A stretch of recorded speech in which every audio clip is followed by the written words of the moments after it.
Hai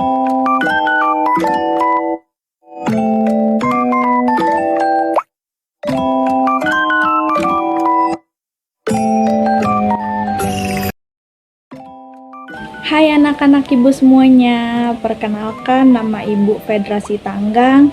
Di pembelajaran kali ini ibu akan menjelaskan tentang teks prosedur. Adapun tujuan pembelajarannya yaitu 1. Peserta didik mampu menganalisis struktur teks prosedur. 2. Peserta didik mampu menganalisis jenis-jenis teks prosedur. Dan yang ketiga, peserta didik mampu menganalisis kaidah kebahasaan teks prosedur. Apa itu teks prosedur?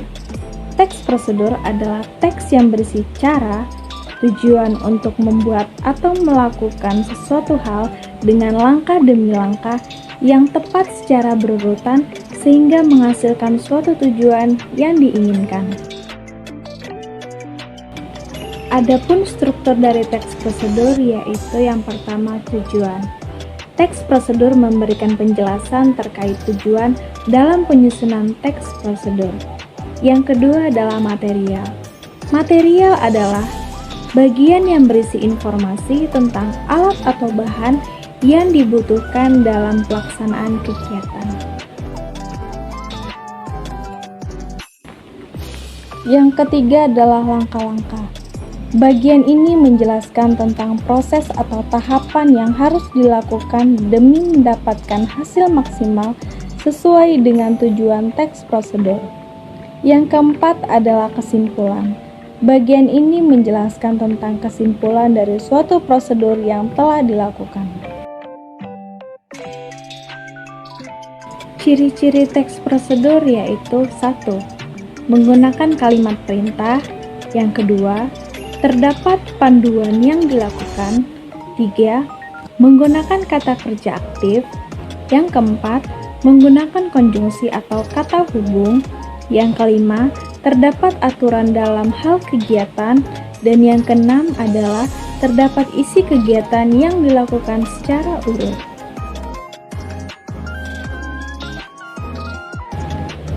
Jenis-jenis teks prosedur. Yang pertama adalah teks prosedur sederhana. Teks prosedur sederhana hanya berisi 2 atau 3 langkah saja. Yang kedua, teks prosedur kompleks.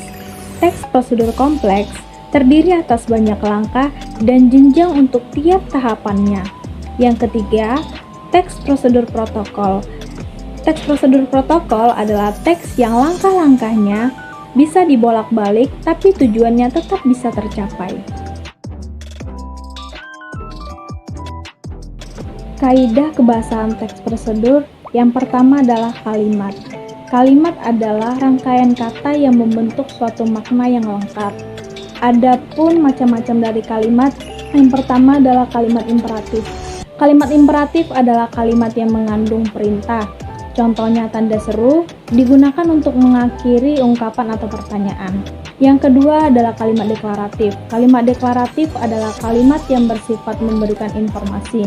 Contohnya titik digunakan untuk mengakhiri kalimat tersebut. Dan yang terakhir adalah kalimat interrogatif.